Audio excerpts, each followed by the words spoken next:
it's because I'm so eagerly anticipating the game against Louisville. I wanted to get here. Can't get here fast enough.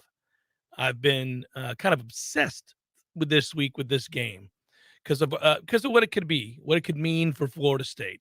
And I just did Louisville radio today, and it's interesting. The folks in Louisville, not unlike Vegas, seem to think that this is FSU's game, and they believe it's going to be the Monday talking point is going to center around Satterfield's job and where that stands. That's they are prepared mentally to ante up and talk about what needs to be done with their head coach. And I hope they're right. I hope everybody that has that sense, the people that feel like that, are 100% accurate. Because really, I have felt that way as well all week long. I feel good about Florida State. I have the singular concern that I keep bringing up. I told people this week I'm a broken record. Every show I go on, and my own show, I just think Malik Cunningham's going to run wild. I think he is going to have a day running the football, because if I'm a desperate coach and I don't have a star receiver and I don't have a star running back, I've got players that are okay, serviceable there, but not elite, and I have to win a game. Well, the one guy on my team that can win a game on his own with his legs, buying time, those kinds of things, it's Malik Cunningham. And Florida State, you broke down the second half. I read your piece, Tom, and I know they played some zone, but when they play zone, they never play zone well. They very rarely do we play zone well. And zone is a little bit of what you'd want to do here if, in fact, Louisville decides to unleash Malik as a runner and stops trying to make him a drop back passer.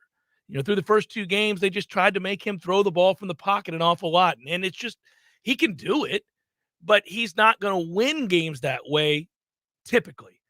Where he's going to win games is when you do what they did to us a year ago, which, well, didn't help that we didn't cover anybody and we were obviously confused in the secondary. But, they get him off the spot and they let him make decisions that way. Now, he'll make that throw if it's there, but they give him a run pass option and he makes a guy miss, or somebody's undisciplined. And the next thing you fall for the window dressing, and then he's out the gate. And I do worry about that causing this to be a closer game than it needs to be. Yeah, to me, I'd say so. Malik Cunningham is a better quarterback than Jaden Daniels.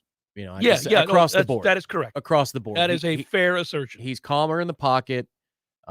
They're about the same as a scrambler, and he's a better runner. So if you're just talking about which is the tougher opponent, is it Jaden Daniels or Malik Cunningham, I don't think it's even that close. Now, the one difference I'd say is if you can get your hands on Malik Cunningham, there's a great chance he's going down. Yeah. Daniels is really strong. You get your hands on him, and it's not a decided play. You don't know. He might be able to shake it off, and then he's going to break, and then the athleticism takes over. I think, in the grand scheme of athleticism, they're pretty close to the same, but Malik is just a better football player across the board. So what I find interesting here is I think both Louisville and Florida State may approach this the same way, which is let's see what the passing game looks like. Louisville wants to test it. They want to test the corners. And I think Florida State will say, all right, we'll stay in our rush lanes and let's see if our corners can hold up. So it's not typical that you might find an offensive coordinator and a defensive coordinator agreeing on the terms of the fight to start.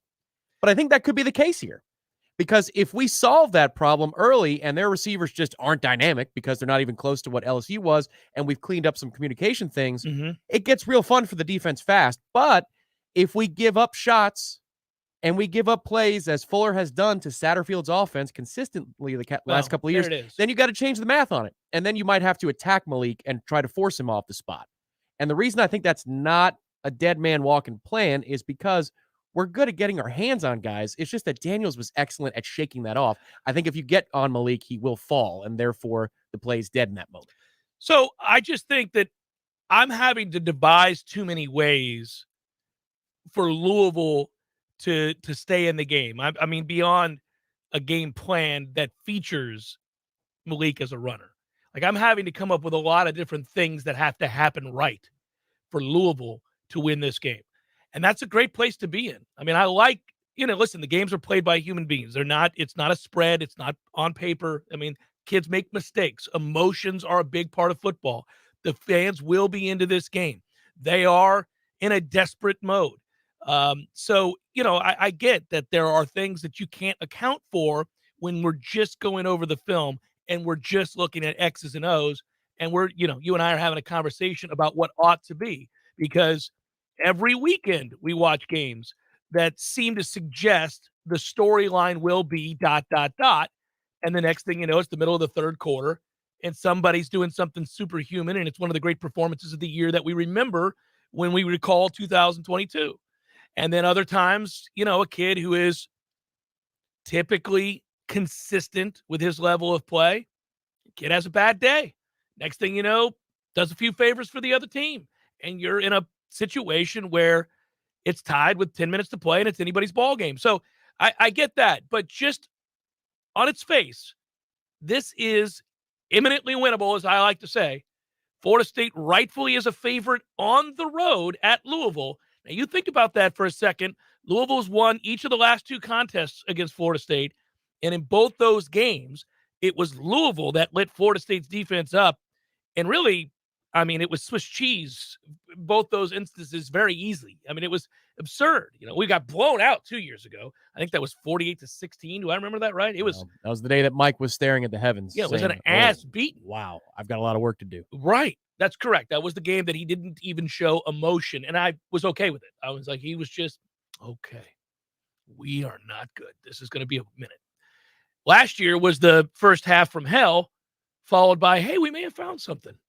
And then that started the second part of the season. No Jordan Travis in that game either. It's worth pointing out. Right. So, but of course, Jordan Travis doesn't play defense. So that's, I got you. The flow of the game. I got you. But what I would suggest is, again, this is a big moment for Adam Fuller, because I think Florida State's offense is going to move the football. I don't see a way that Louisville shuts down this offense. There aren't too many defenses that I'm sure are going to shut down Florida State's offense. The question is, what do you do inside the 20? Well, red zone, right. Because 20-20, I agree with you. It's just a matter of the compressed field. And that's another aspect that does worry you, because, again, you don't have a reliable field goal kicker. You just don't.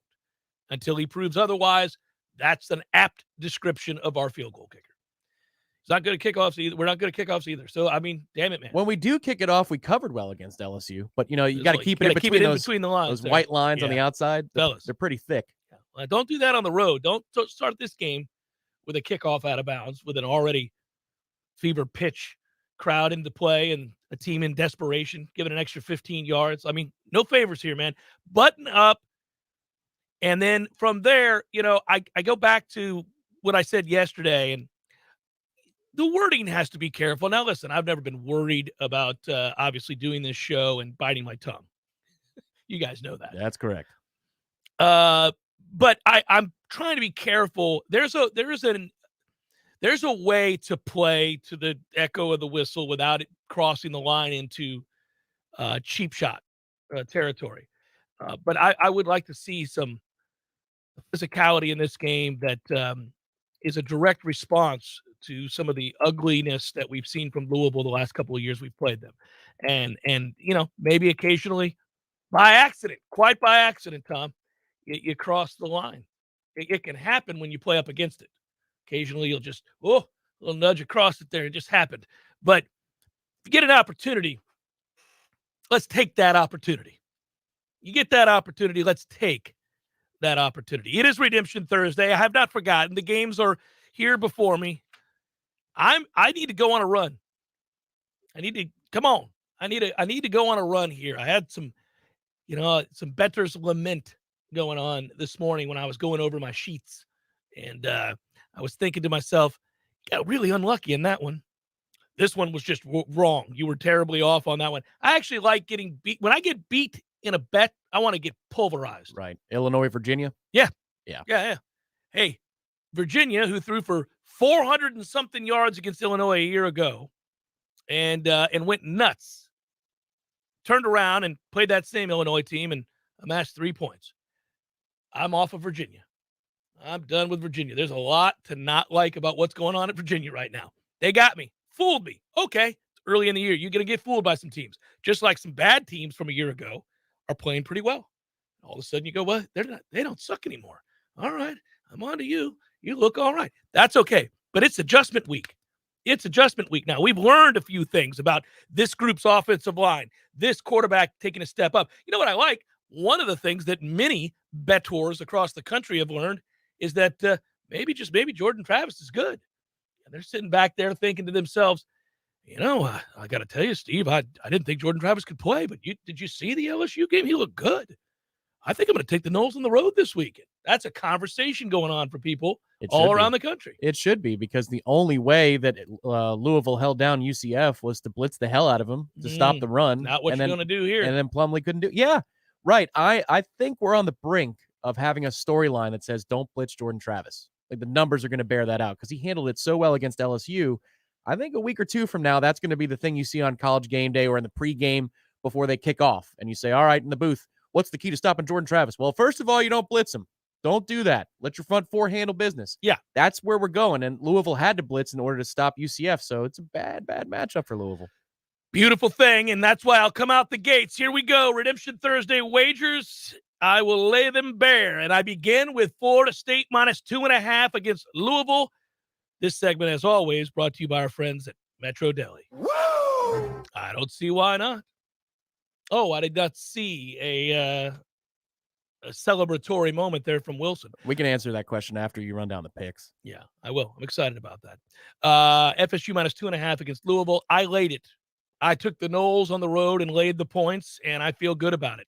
Let's get ourselves in the win column on a Friday night. Begin the weekend the right way, buddy.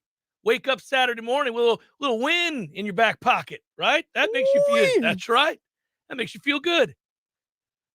You heard me mentioning Virginia a moment ago. There may be a reason.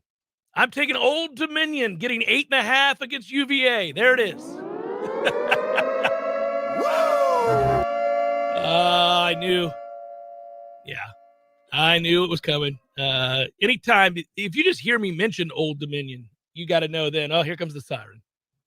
Give me Old Dominion plus 8.5 against Virginia and roll on Big River. Penn State -3 against Auburn. Now, if you were wise earlier in the week, and I may have done this, you jumped on it before it crept up to 3.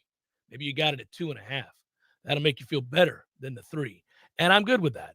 I'm all right with that. I think Penn State's defense is going to shut down Auburn. I don't like Auburn's offense at all from what I've seen, so I like Penn State here. I just need our favorite quarterback there not to screw this up. Don't screw this up. We're going to take the over in that there Liberty-Wake Forest matchup, 63.5. We're going way over. Let's go. I can feel it all the way down in my plums. Light it up. I want 28 points in the first quarter. Let's go. Let's get off to a flying start there, Wake. Over Liberty-Wake Forest, 63.5. SMU getting 3 against Maryland. I like SMU to win the game outright. Utah -20.5 against San Diego State. Now, I got to tell you something. You guys thought I was shook when Utah blew it in Gainesville, but I'm not. I still like Utah to have a fine campaign, and I still like Cam Rising, and I got this game. I will tell you, you got to shop around now. This morning when I made the bet, I got Utah at 20.5. This afternoon when I came into the office, I checked my picks to the current spread that was listed an hour ago on DraftKings. This has already moved to 21. Now, see, that's a big deal, Tom. You know that. 20.5 is a whole lot more palatable than 21. It is. Just a word to the wise, too. If you really love a number, you can pay a price to move that is half a point here and there. Yes, that is correct. You know, if you are married to the idea that, say, Penn State, you want the hook. You want Penn State -2.5. Yes. It might be -150 at that point. If you feel that strongly, then make the play. Yeah, by the way, if you get it down anywhere near 1, just pick them on the money line and be done with it. Correct. Yes. All right. Utah -20.5. I like it. Western Kentucky getting 6.5 against Indiana. Holy Jesus. Yeah. Well, I think they're going to throw it around a lot, and Indiana has one of the worst secondaries in football. And if you start to go back to last year into this year, you just look at those numbers, it ain't pretty. It's a scary situation for Indiana. a game that they're favored to win, obviously. There's a good chance they just don't. And at that point, your year is going to run sour. Losing at home to Western Kentucky will hurt your feelings a little bit. I'll take the 6.5, though. I don't know if it's a win outright. I need those points. Ole Miss minus 16.5. Here's a case where the hook works for me. I think they're going to pace Georgia Tech. Obviously, you're in danger when you get a number up this high of getting backdoored. Hey, now, it can happen. But I'll lay the 16.5 because we're not venturing into that 17-point range. New Mexico getting 2.5 against Houston. I can feel it all the way down in my plums. Yeah, just trust me.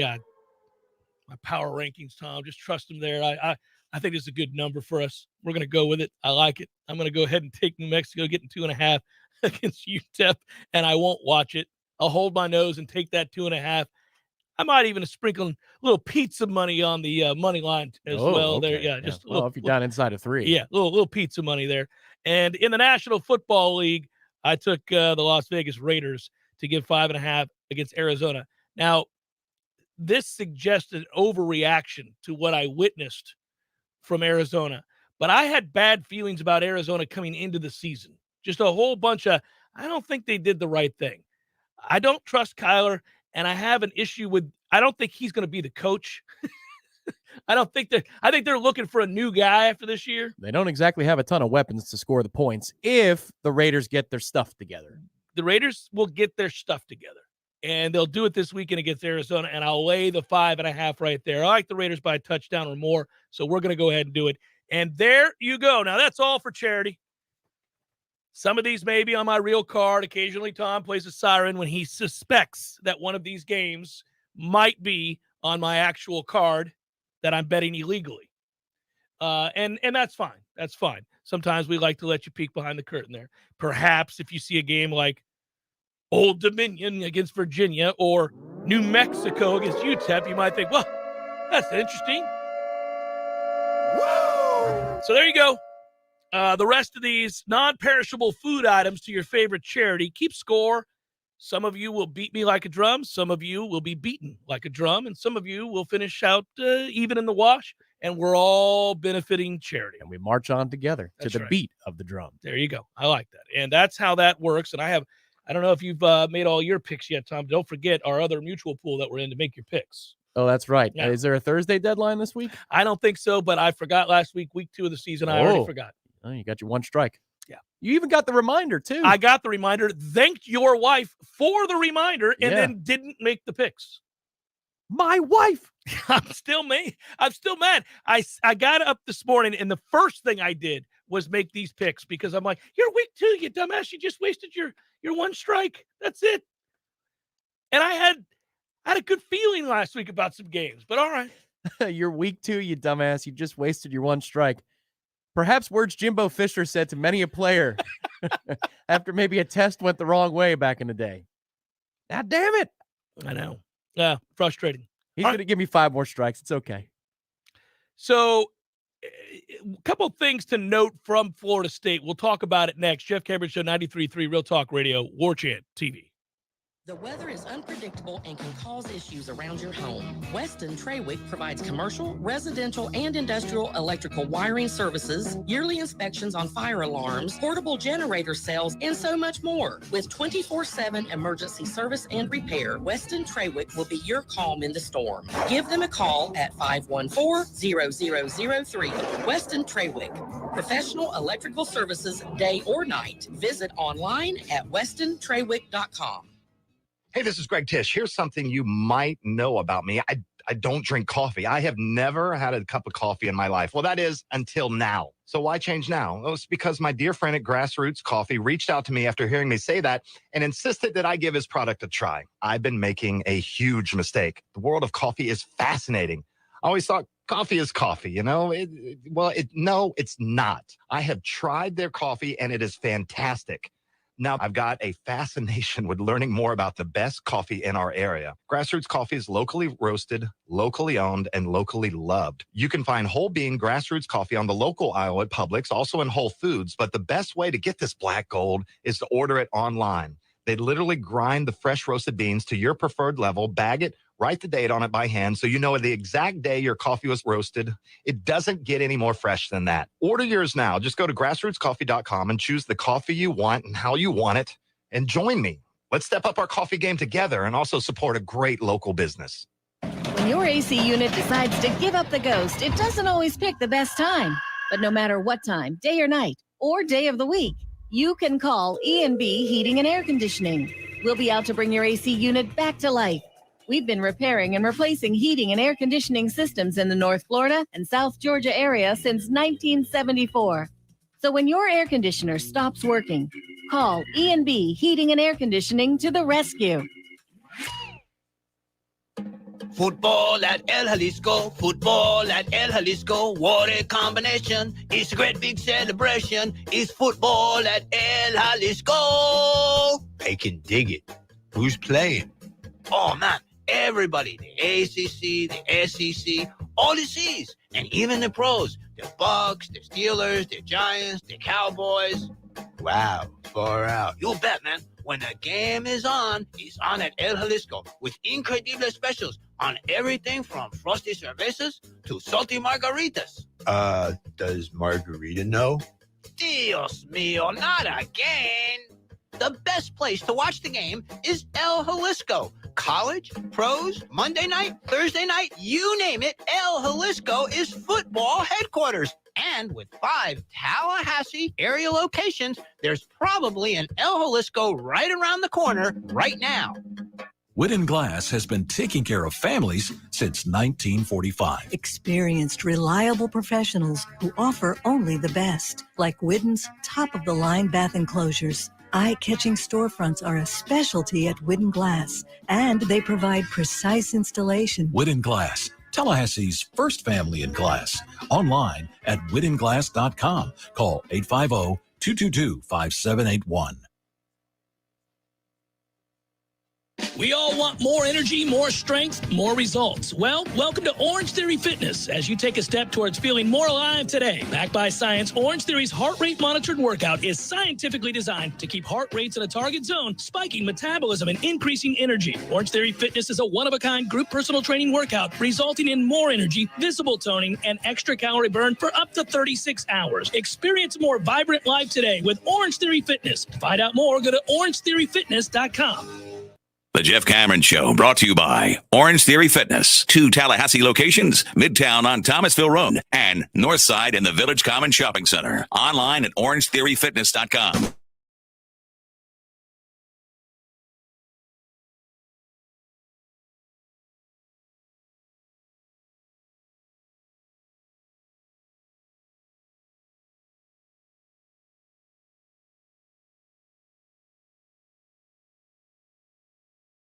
Coming in strong to begin the day. We appreciate you very much so. And I want to make sure I got to everybody. I missed the first question, Tom. Let's start with that one, actually. All right, from Wilson. Yeah, let's get back to Wilson. Do you guys think Jordan being back at Louisville will affect him in a way similar to how Sam Howell performed at FSU in 2020?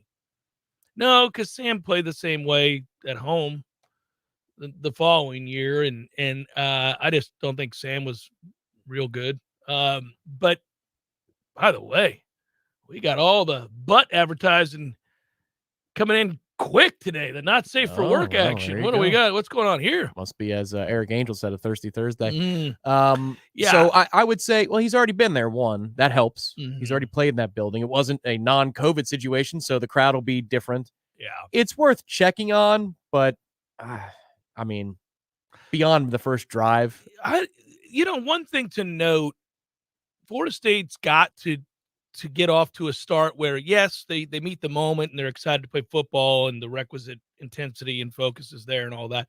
But they don't need to cross that line that we've seen them have trouble with in some of these bigger moments early in games. They've seemed, I said something to you last time, and of course that happened at LSU as well. Our guys are flying high to the point where you make some really boneheaded decisions early in games. And I think a lot of that's emotion. A lot of that is just, kind of not calming yourself down to the place where you can focus enough to execute. You want to be intense and you want to be, I've never stepped on a football field and not been hyped to play because it's a game you have to play with a lot of energy, a lot of intensity, a lot of ferocity, but it has to be controlled. It has to be smart. It can't be the kind of stuff that we sometimes see them do early in games. And I don't know. I'm not in the locker room before games, so I don't know what Mike is saying to them. But Mike's an emotional guy. And we talk about teams being a reflection of their coach. And I think sometimes early, there's been a trend for us to be a little too emotional. So it's just worth monitoring. Could be nothing. Maybe not enough data points. But it bothers me a little bit. The thing I love about when we're on the road, this game playing out one way or the other in terms of run pass splits is it could go either way with the same calls, your run pass options. And it's just based on what Louisville wants to do. And seeing how calm Jordan was when it was time to throw the football, and how even if he had to get off his spot, move off the platform, so to speak, and make a throw, he could. Because I think that might be the case again in this game. I think in the beginning, Louisville is going to bring pressure to stop the run. And if they happen to get to Jordan, great. But he's going to have to prove that he's calm enough to handle those things. The only consistent issue I had, especially in the second half with Jordan, was there were a couple of give reads. Yes. My man. I mean, it's out the gate. And those are very, very tough. I never want to sound too Monday morning quarterbackish because you've got to make a read in less than a tenth of a second. Do it now, but there are tells. There are things that you're looking at. Right. And the way that you're Louisville instructed very specifically, by the way, if you see those things. The way that Louisville doesn't defend, if you make the right call, it's a score. I mean, really, there were a couple of plays early against UCF where Plumlee could have done either, and either choice is at least a 20-yard play. Well, so I think they'll be more buttoned up in this game because they have that tape. But if you make the right choice here on a keep or a give or a throw or a run, I mean, Louisville is going to grant you explosive plays, but you just got it. That's where the emotions come in, where you have everything settled down. They came into the season believing that their defense was going to be better, and they were already obviously very high on their quarterback. And so far, I think if you're a Louisville fan and you're being honest with yourself, you're bitterly disappointed by everything. Your defense hasn't been good, doesn't look to be better, and your offense has been downright stagnant compared to what they thought it would be with a quarterback of this stature and the experience that he has. Eric Angel, let's get to you. I know it was up for a long time. I didn't read it. As soon as it's taken down, I asked for it. Thirsty Thursday, Tall Boys on me, Jeff and Tom. Noles rolling into Derby Downs, Louisville, with Renegade coming down the stretch. Jordan Travis, 7 touchdowns is the prediction from Eric Angel, 42-17. I hope it's that kind of a laugher. Thank you, Eric. Appreciate your input as always. I would just tell you that I think Florida State's offense could score 42 points. Yeah, I'm not picking it, but it wouldn't be shocking. If that was the case, so that means old Fitzy missed 7 extra points, or we went for 2 every time, which I don't know, maybe that's not a bad idea. But I agree. It's just about red zone execution. You could have scored in the 40s last game if you executed in the red zone. You think about it. You had 3 possessions with goal to go. You end up with 3 total points. Mm-hmm. And you're right there. Rather aggravating. Yeah. You leave all those points on the field. Z-Chan, thank you. 34-24. Noles win, Noles win, Noles win. Woo! That would be said with a little bit more emphasis and oomph, of course, if that in fact happens. I picked us in the Warchant report that you can go watch right now on Warchant TV and warchant.com.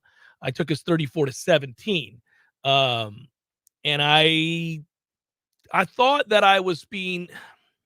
I think I said 34-17. I might have said 34-20. I don't remember. Yeah.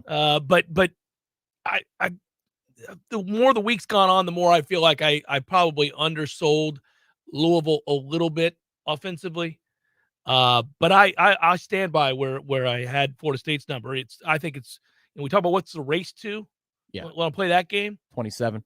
That's funny you said that. Sorry. I thought you were asking. That's my fault. No. What's the race to? I said 27 in my head this morning as well. Yeah. Because I have it 38-24.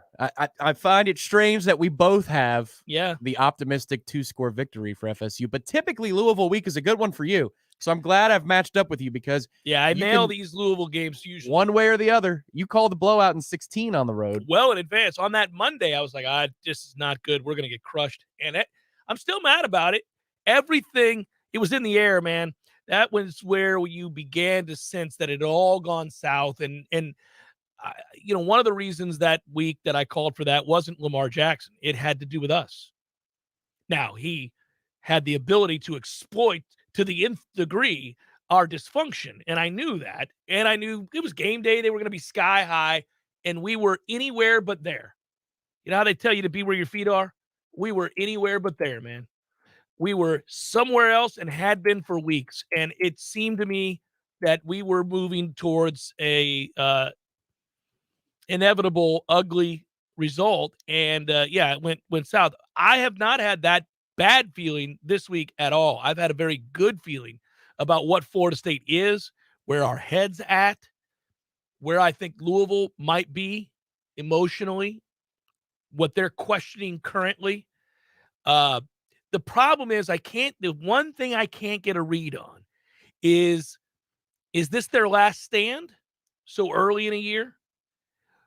Because if so, if they rally around the moment and they lay it out there. And it's Malik who has the ball. Right. Then you could have a problem on your hand. We talk about seasons, obviously in the off season, we always project, but we all do so knowing that circumstances change, both from an injury front, but also emotionally and mentally. Players, are subject, as I say, to the whims of emotion, in particular in college. It's not pro football. In pro football, guys could lose a game, last second field goal from 57 yards, rip your heart out, right? As a fan, you're sitting there going, Jesus, I can't believe we lost that way. Heartbreaking. And it's on your mind. Professional football, that's a job, man. They are buttoned up. It's assignment driven. They figure out why they were in the situation they were in. They fix the problems. They execute that in practice. They implement that week's game plan. It's a clock in, clock out. Now, game day, you play with emotion, but it's on to the next, as Bill Belichick says. Whether you win by 30 or lose by 1, it's on to the next.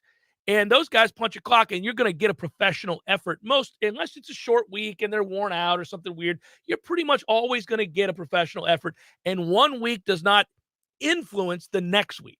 That's why you see fans lose their ass all the time in the NFL, because we are emotional and we are invested as fans in a way that they're not as players. Now, that's not to knock players. It's just that's their job. We're, way high with the highs, way low with the lows. And so a team loses a game to somebody they shouldn't, and we're like, well, I don't know. I don't know what to think next week. Well, they're the team that they show you them to be what they are over the course of the, you go back 10 games. It's some personnel changes, so you make some adjustments, but they're going to be that team. For example, Cincinnati last week. Are you going to overvalue that result because they had 5 or 6 turnovers and it's still a game that goes all the way in the distance in overtime? Well, that's a statement of how much better they are than Pittsburgh. Correct. Yeah. You walk away from that game not saying Cincinnati's in trouble, not saying Cincinnati is not as good as Pittsburgh. If anything, I walked away saying, well, Cincinnati's a lot better than Pittsburgh. It took all of those turnovers and a missed extra point and a missed field goal for Pittsburgh to win. That's a problem, right? But a lot of times fans won't look at it that way. They're like, oh my God, we lost to the rival in our house, our own backyard. Can't take anything for granted. I think we're in trouble. You see that. College football is whimsical that way. You do see kids, when teams get hot, begin to believe, play over their head, tree, do things like that, where all of a sudden they're on to something. They've got something going. And if they play poorly, sometimes that can begin to kind of bleed into the next game's performance. And so I don't know. I think Louisville is in a bit of a desperate situation, because if you're 1-2 and 0-2, more importantly, in the ACC, what are you playing for the rest of the way? At that point, you will have been blown out by Syracuse and lost your home opener to Florida State, who you've beaten each of the last 2 years.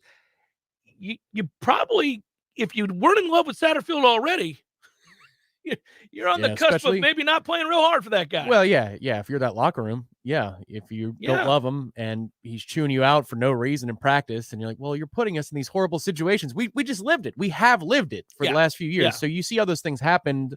I am buoyed by the fact that the people up there who were dialed into the program feel like it's a fait accompli. That's good news to me. It lends itself to the idea that it's not going to be a last stand. But Louisville will test us in some different ways, even though they don't have the receivers and their offensive line probably isn't as good, which is really good news for our defensive front. They're going to test us in different ways in terms of our discipline. Malik Cunningham is a better overall player. The second guy I fear on that offense is Ford, the tight end. Mm-hmm. Yeah. And we weren't really tested by the tight end in game 1. So the linebackers, I think, are going to be put in a lot more conflict, and we'll see, can they hold up? We're better off at that position than we were last year, but how much better? That's going to be the test here. Yeah, well, you're really, really relieved that Tatum Bethune is here and is a guy that's played a lot of football. He's seen a lot of things. Now, a couple of things that happened in week 2 for us, week 1 in college football, Tatum got out of his gap and freelanced a little bit. And a couple of times we're on short yardage situations. Well, I mean, that's where you want to be extremely aggressive if you're Louisville. Let's say it's third and 1 and you got tape that says Tatum's going to get out of his gap to go try and make a play. That's how you score if you're Malik Cunningham. Things like that. So these are the tests that I want to see, even though we're worried about the secondary and we should be. That's not as much of a threat to me as the tight end game is, and also what the quarterback can do, because they can put him in a lot of situations where if you're off, if you leave your gaps, if you're not in contain on the backside, Jared Verse, if you're coming to crashing down, he'll swoop around and you won't be there. And here's a gain of 20 that we thought we had bottled up. Yeah, I don't think that Verse is going to make that same mistake here. I mean, he may, there may be plays where he gets, taken advantage of, but it won't be because of the lack of discipline to do his job on a particular play, because we got a lot of film to go over after that LSU game.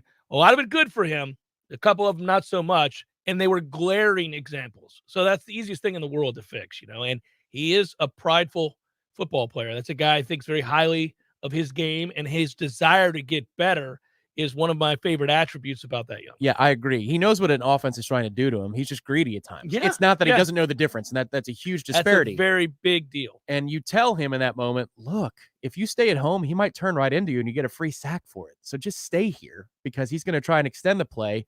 He's going to turn right into your number. And you thought Strahan on Favre was a freebie for a sack. You're going to get one yourself. So just stay here. One of the things that he always got away with, no doubt, in high school and then again at Albany, was freelancing, because this is what we see on the opposite side of the ball from running backs. When a play is designed to go between the tackles in high school, if you're the fastest guy on the field and you're met with some adversity, there's the hole's clogged and you bounce, and you always get the corner. And so you're rewarded in a way that's absurd. It's not just a first down. It's usually a touchdown because you're the fastest guy on the field. And then you get to college, and that doesn't happen. All of a sudden, that instead of the 3 yards we could have had if you'd hit the hole, you bounce and we lose 2 yards. Well, 2nd and 12 is a whole lot worse than 2nd and 7, 2nd and 6. So hit the hole, my man. And I think Verse learned very quickly, if I am not disciplined enough to stay home, these are guys that can run away from me. These are guys that make plays 20 and 30 yards down the field because I screwed up. I could have hawked them down with my freelancing a year ago. I can't now. Maybe I'm faster than that guy, but still, he can make me miss, whatever it might be. You said hit the hole, young man. I thought about the message for the running back room this week on offense. Oh, I can't imagine that it's anything other than we're going to be mean. You know what I'd have? You take martial arts as a kid? I'd bring the boards for every running back before the game starts, and it says, hit the hole, young man, and they got to punch through it before it starts. Yeah, I need them to run hard. That will be a big key here, because if Florida State gets the run game going, now you've got everything in your repertoire, and Jordan is such a dangerous player when defenses have to play honest. And you could also possess the ball. That's the other part about the run game on the road. When you travel like that and you take the air out of the room, I'm not talking about running fewer plays. I am talking about the ability to run and run clock and keep Malik Cunningham on the sideline, especially if you get out to a lead. Right. Well, that's the interesting thing is I think Louisville has to run tempo. We'll see what they believe. You'll know in the first drive or two. But I think they have to run tempo in order to challenge our defense to make poor decisions and free up Malik to go for those 30 and 40-yard runs. If they do and fail, and if our offense is productive, doesn't matter what tempo we run. If our offense is productive, if you get out to a lead and their best bet is they have to speed up the game, that's how this thing becomes a laugher early. You can see the recipe for it. Yeah. It's just all a matter of coming back to all the basics we've talked about. It's fun, and it can't get here soon enough, and we'll have a pregame show. I'll be on that pregame show with you. That will be at 6:30 p.m. tomorrow. Can you believe it? It's tomorrow. 6:30. Brought to you by Zaxby's, our friends at Zaxby's. We appreciate greatly. 17-year Golden Chiefs over at Zaxby's. So right. Support them when you get up here. You're supporting a Nole. They too care deeply. So pregame show at 6:30. Watch along. I'll also be on that. That will be 7:30. Ooh, a little JC watch along. A little JC watch along for tomorrow night's game.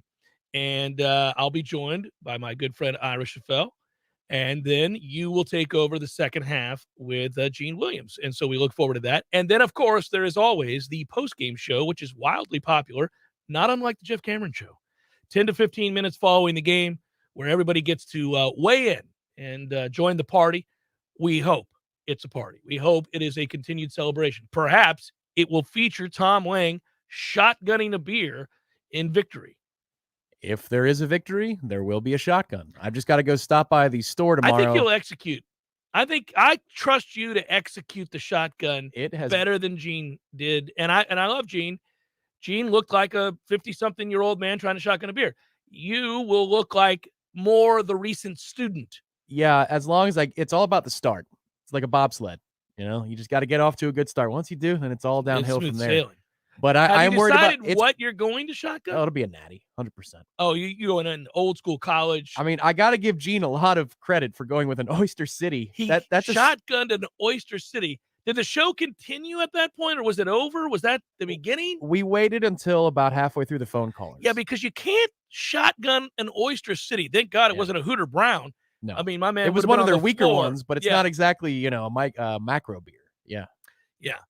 Go ahead and shotgun something light there. You're gonna be a shotgun and a tall boy in victory? No, just a regular. Now, this isn't a tall boy shotgun game. This is an expected win. Go take care of business. You get your 12 ounces and you go. But it will also be in the latter half of the program because I got a lot of driving to do. I don't need that quick little. Oh, you mean driving as a host? You don't mean driving? No, driving. I don't want people to. No, there's a lot of navigation between the callers and between Gene and then the visitors. Yeah, to there's the press box. A lot of buttons to push. The what have things, yous. yeah, the whatnots, all of that. Jeff Cameron Show 93.3 Real Talk Radio and Warchant TV. Your local news now. The Leon County Sheriff's Office Internet Crimes Against Children Task Force arrested Walter Potter, 64, on charges related to possession of child pornography. 82 items were seized as evidence by ICAC detectives, and a digital forensic investigation revealed the devices contained several files of child sexual abuse material. Potter was arrested and transported to Leon County Detention Facility. LCSO asked anyone with any information in this case or any cases of exploitation of children to contact the Internet Crimes Against Children's Unit Task Force at 850-606-3300. Veterinarians in several states are warning owners about canine influenza. Flu cases have reportedly been on the rise in several states. Veterinarians reported seeing a spike in cases over the last 3 months. Canine influenza tends to spread between dogs housed in kennels and shelters. Symptoms of the dog flu include coughing, sneezing, fever, and difficulty breathing. This is Rachel Anae with your Real Talk 93.3 local news update, brought to you by Macklemore Systems, Tallahassee's go-to Mac store. Check them out online at MacklemoreSystems.com. This is meteorologist Paul Trombley with your Real Talk 93.3 weather update. Highs level off around 88 this afternoon under mainly clear skies, northeast winds 8 to 15 miles per hour. Lows dip down to about 69 tonight, mainly clear skies and quiet. Chance for isolated thunderstorms tomorrow. High of 88, partly cloudy skies. Upper 80s Saturday and Sunday with thunderstorms possible both days. This report is brought to you by the Lawn Johns. For all your landscaping and lawn care needs, visit thelawnjohns.com. Right now, 86.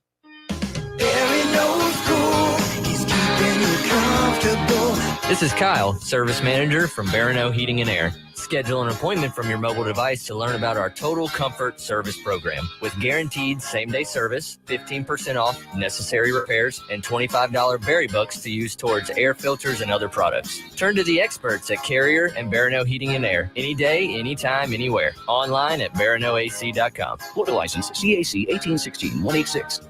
Well. Hey, Jeff, look at this place. Yeah. Well, doing well. It's been a while since I've seen you, brother, but, it hasn't been a while since I've been over to Gordo's. I go there on the regular because of you, Eddie.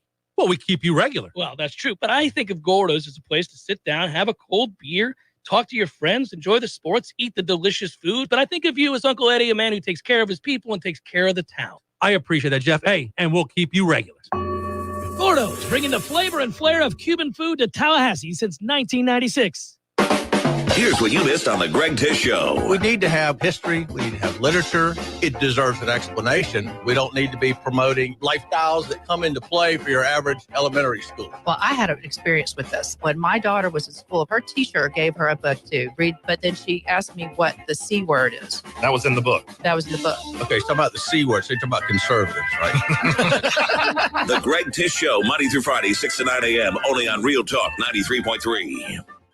Jeff Cameron Show is a production of the Warchant.com Multimedia Network. Check out Warchant.com today for the latest news inside Florida State athletics. That's Warchant.com. Now, back to Jeff on Real Talk 93.3.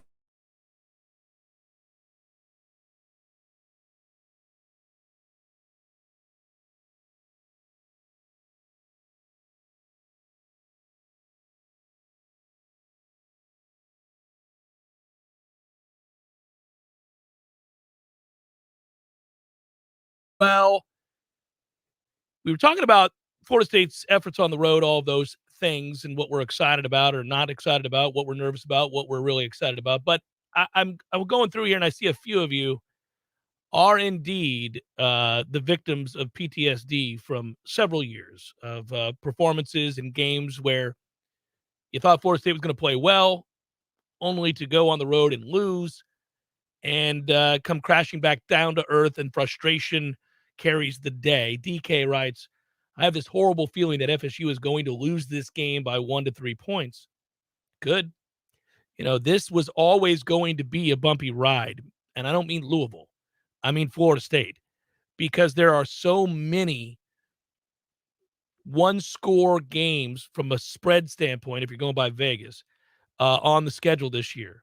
And almost by definition, when you are talking about games where one turnover, one bad call, one, piss poor moment of execution or lack thereof, you lose games because of that. It's little things. It's the stuff that we could have lost the game doing last time out. If you think about 0 points on muff punts in the red zone, I mean, that can get you beat, man. You really ought not walk away from that with nothing. And we did.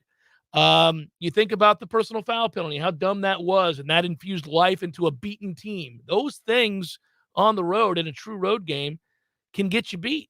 So they got a lot to clean up. And, I think the site's done a good job this week. You've done a good job, and I've done a good job pointing out that there's still a lot to get right here. There's a lot of avenues by which to improve.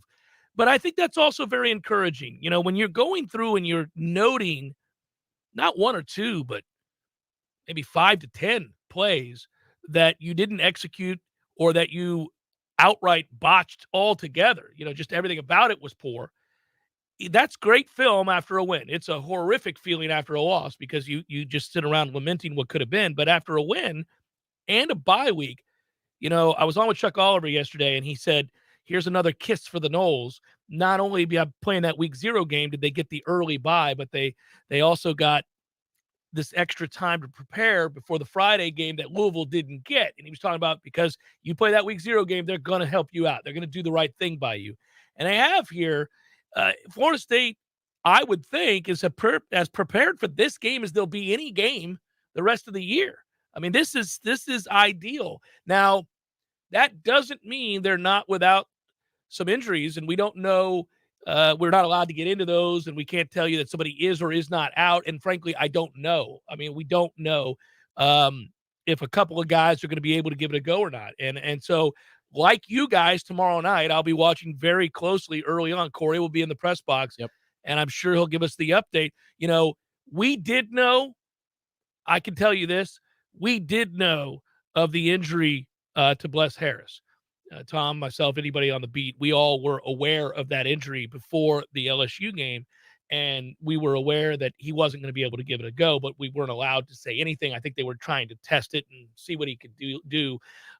It made me feel better about his blown assignments against Duquesne, though, because it makes sense. Yeah, the nature with which, that's not any technique anybody's ever taught. Well, if you've got an injury to the upper body, then that would explain. It would explain, and it did make you feel better.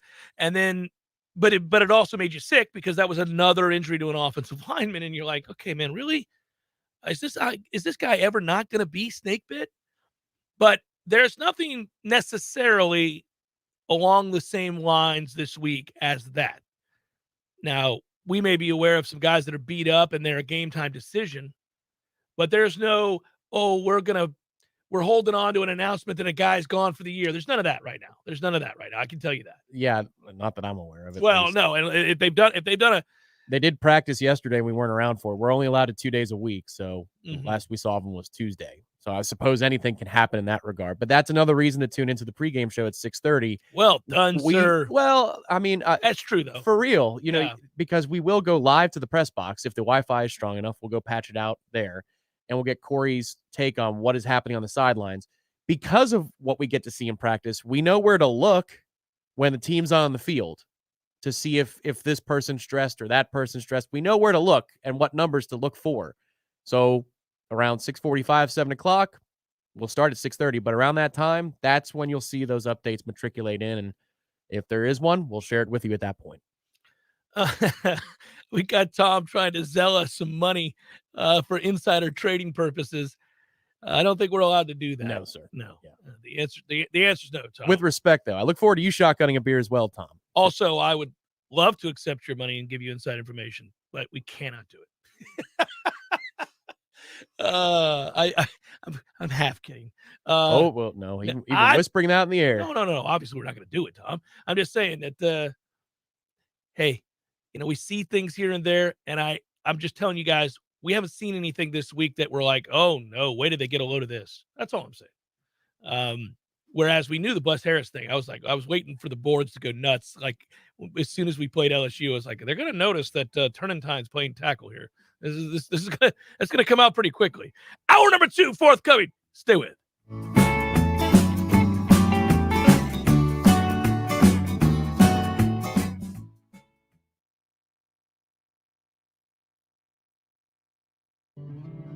You were my role model, my best friend, and biggest supporter. You filled my days with unconditional love. And you also prepared for the day when you couldn't be here. Because of the woman you were back then, I'm able to be the woman I am now. Your planning made this moment possible. Set your family up for life. Southern Farm Bureau Life Insurance. Your friends for life. This is Andy Cohen. When I was a law enforcement officer, I devoted my life to a career of service and protection. Who's protecting you? Give me a call. 850-671-FARM. That's 671-FARM. Helping you is what we do best. Southern Farm Bureau Life Insurance Company, Jackson, Mississippi. Not licensed to do business in all 50 states. Physical stress on our bodies can take its toll as the years go by. Whether you're looking to get back into an old sport or just want to spend more time outdoors to explore all life has to offer in our beautiful city, the dedicated team at TOC is here for you every step of the way. You can trust TOC for all your orthopedic needs. And now, scheduling an appointment has never been easier. Just visit teamtoc.com and click schedule online. That's teamtoc.com. Over 50 years ago, when Paul Nicholson founded Paul's Termite and Pest Control, he had one goal in mind: provide the best service possible to his neighbors so they felt like family. Your problem was his problem, so today it's our problem. Paul's service area is our home. It's where our kids go to school, where we shop, and where we get involved with community organizations. So if some out-of-town company knocks on your door and begins pressuring you to sign an agreement for termite or pest control, you can bet on a few things. Number 1, you'll never see that person again. Number 2, your technician is likely to change often. And number 3, your money will not stay in North Florida. These companies are sending your money to home offices in Atlanta, Orlando, Salt Lake City, or even Great Britain. Paul's Termite and Pest Control knows local means something to you. The health of your Tallahassee home, family, and pets is our number 1 priority. For the elimination of termites and pests and a greener lawn too, call your local company with local solutions. Paul's Termite and Pest Control. There's fun to be had every night at the Corner Pocket. Take home prizes on Trivia Tuesdays and Beer Bingo Thursdays. And kickstart your weekend with Martini Fridays. Plus, happy hour runs every weekday and game day specials every time the Noles take the field. Watch all the best games at the Corner Pocket's Vegas Wall, featuring 560 inches of flat screen TV heaven. Oh, really? The best food, the best drinks, and the best place to watch all the games. Tallahassee loves the Corner Pocket. Coming up next, more of the Jeff Cameron Show. Live and local on Real Talk 93.3. WVFT, Greta, Tallahassee. Breaking news this hour from townhall.com. I'm John Scott. Americans picking up their spending a bit in August from July, even as surging inflation on Household necessities like rent and food take a toll on household budgets. The Commerce Department says retail sales rose an unexpected 0.3% last month, following a 0.4% decline in July. Excluding business at gas stations, sales rose 0.8%. Sales at grocery stores rose 0.5%, helped by rising prices in food. Business at restaurants rose 1.1%, while online sales fell 0.7%. Correspondent Jeremy House. Business at clothing stores rose 0.4%, while sales at furniture stores fell 1.3%.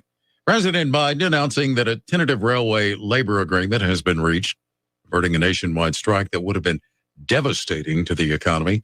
Railroads and union representatives had been in negotiations for some 20 hours at the Labor Department, well past midnight, to hammer out a deal, as there was a risk of a strike starting on Friday that would have shut down rail lines across the country. Also at townhall.com, former President Trump predicts he'll win the legal battle over documents seized from his Florida estate. Bob Agnew with that report. The former president predicts he will not be indicted in connection with the FBI raid. Well, there is no reason that they can. Mr. Trump says that's because he's done nothing wrong, and he tells the Salem Radio Network the raid has actually pushed his polling numbers to an all-time high. The people are not going to stand for this stuff. They've weaponized Department of Justice and FBI. Former President Trump is set to hold a Save America rally on Saturday in Youngstown, Ohio. Bob Agnew reporting. Stocks are mixed now. The Dow is ahead 19 points, but the NASDAQ is down 91. More at townhall.com. Early Dombeck here from Key City Capital. As a practicing CPA for nearly 30 years, I have found that 80% of your ability to grow your wealth is dependent upon two factors: taxes and investment performance. At Key City Capital, we improve investment performance by diversifying capital into off-market investment opportunities in passive rental real estate and alternatives like asset-backed lending. We recover dollars that clients unnecessarily pay in the form of income taxes, creating a lifetime annuity of savings. We are a sponsor of passive, affordable single and multifamily residential rental investments, which are located in Sunbelt landlord-friendly states. These investments are the top choices in a rising interest rate and inflationary environment. They represent a store of value, protecting your capital from market volatility. Learn how we at Key City Capital can help you ultimately grow your wealth rapidly. Connect with me at keycitycapital.com or give me a call at 817-912-1569. Imagine for a moment that you are completely weightless with zero gravity. All of your worries and stress melt away. Your mind stops racing and you fall into a profound state of pure relaxation. This is available to you right now at Tallulah Delta 8 Plus Floating in Railroad Square for just $50. These state-of-the-art floating pods are unlike anything else you've ever experienced. And while you're there, you can shop for some of the latest and greatest CBD and Delta 8 products on the market. Natural pain management, stress relief, and better sleep are all at your fingertips at Tallulah. Tell them Jeff Cameron sent you and thank me later. We all want more energy, more strength, more results. Well, welcome to Orange Theory Fitness as you take a step towards feeling more alive today. Backed by science, Orange Theory's heart rate monitored workout is scientifically designed to keep heart rates in a target zone, spiking metabolism and increasing energy. Orange Theory Fitness is a one-of-a-kind group personal training workout resulting in more energy, visible toning, and extra calorie burn for up to 36 hours. Experience a more vibrant life today with Orange Theory Fitness. To find out more, go to orangetheoryfitness.com.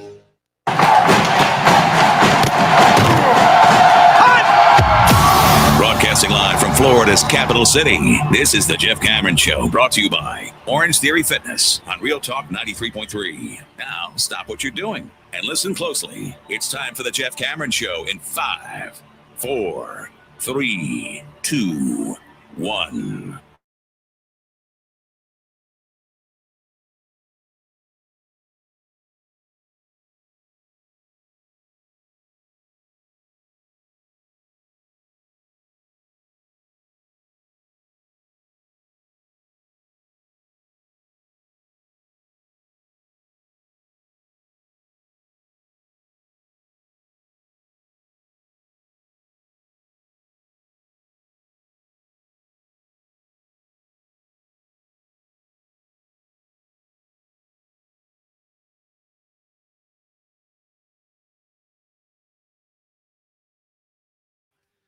To, at the very least, stamp yourself as absolutely having improved and cementing some belief amongst the fan base that this might be a very good year after all. I think right now we remain ever hopeful.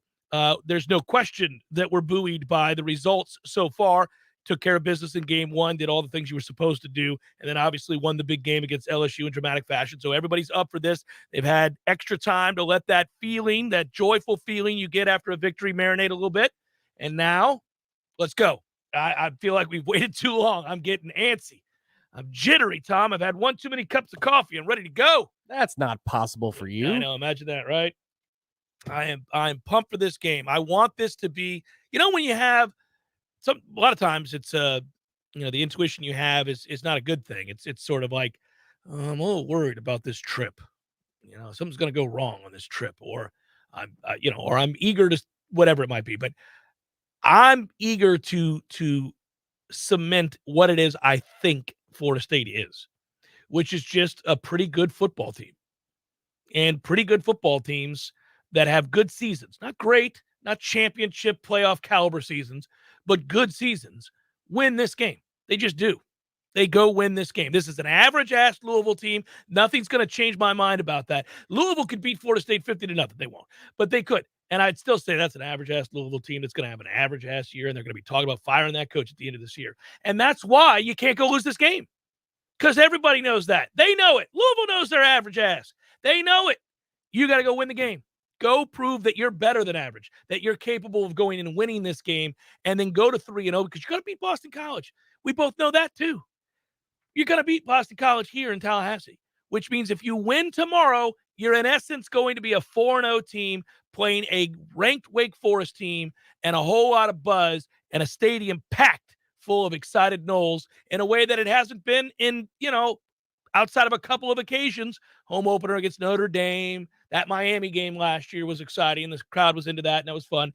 But it's really, not the same, though. No, we haven't had a whole bunch in the way of a regular ACC matchup. Wake Forest is usually not enough to move the needle, but they will in this instance because they have an elite quarterback who torched us, who's back playing again. They'll be ranked. We'll be ranked at that point, and that matchup will feel like a big-time clash.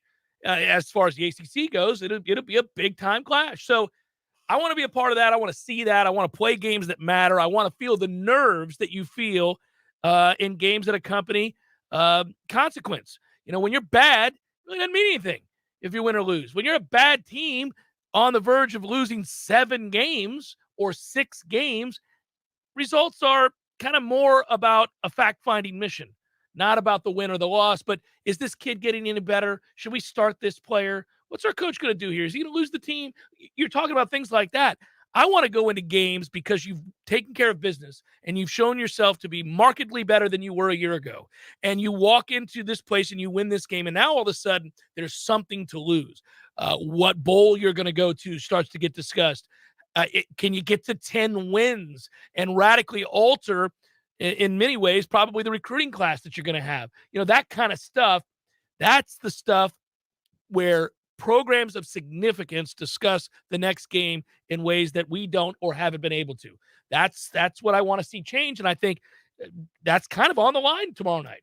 Well, that's what makes the stakes high for tomorrow. That's what I mean. Yeah, you're talking about, if you win this one, then BC, Wake Forest comes to town, you get a ranked-on-ranked matchup in all likelihood. But that doesn't rob the fact that tomorrow's domino has to fall to get there. And even if Louisville doesn't inspire you to feel the butterflies that a top 10 road opponent would. Right. I mean, there are plenty of butterflies because we got our own demons too. Right. I want to vanquish those demons. We got to. Yeah, that's what tomorrow's about. And I think so.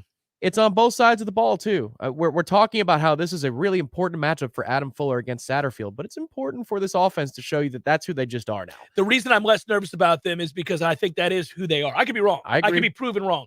But I'm going into this game of the belief that that team is good on offense. Not great, good. And Jordan is occasionally going to be great, period. He's going to be good pretty much all the time. He's going to be occasionally great. That's where I think the offense is. Now, the defense, I don't know, man. I don't know. This is a group that won't test your corners as much as LSU would, even though our game plan was almost as though we disrespected LSU to a degree. That's what I found really fascinating about that LSU plan, which is man on man. It's not, we need to bracket Booty, we need to bracket this other guy, and let's hope Yeah, to God they right. don't expose us at these other positions. It was get after the quarterback. His eyes are going to come down and lock it up just long enough to make that happen. And they did. So Louisville's receivers don't have the skill to challenge our defensive backs, but it's almost as though you're watching a fight where you're saying, who's weaker? Are we weaker at corner than they are at receiver? And then the actual matchup that I'm interested in is, what do our linebackers do with Cunningham and what do they do with Ford, the tight end? If you can handle those two things, you're in pretty good shape, because I do believe that the front is going to be able to handle the run. I hope. We haven't talked about Louisville's traditional run game much at all this week. I know we haven't, because I do think it's a Malik Cunningham game. That's why I default. It's maybe my fault.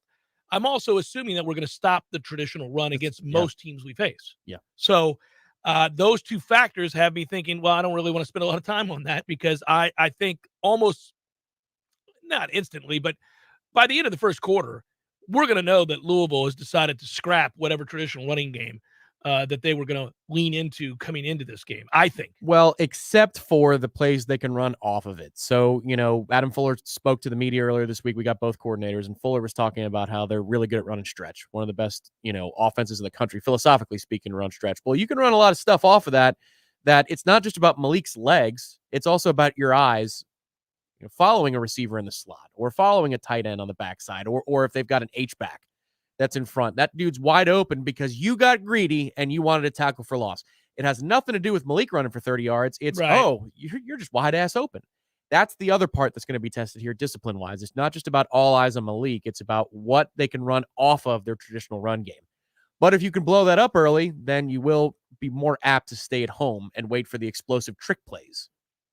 I wonder, are we coming out of this game talking an awful lot about the fact that, the running backs ran hard, but the run game is yet again firmly established in the way that we know they went into the season wanting it to be? Like, I think, we're talking a lot about how much better Jordan Travis is, but I think the stats on him in this game could be kind of pedestrian, because I think they're going to be able to run the ball. Yeah, it just depends on what Louisville wants to take away. We like to run plays with options for Jordan. And so if they take away the run by just selling out to stop Benson and Ward and Toafili, then maybe Jordan's numbers look better. Yeah.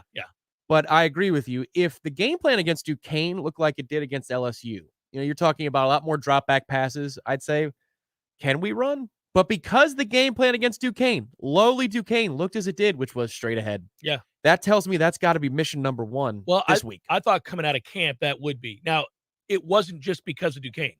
I was saying all along, look, everybody, this is going to be a run-oriented team. Like you hang your hat on something you do well, and by design, right? So you're going to look at their formations, play calling, what the emphasis is on, what you choose to accentuate, and why.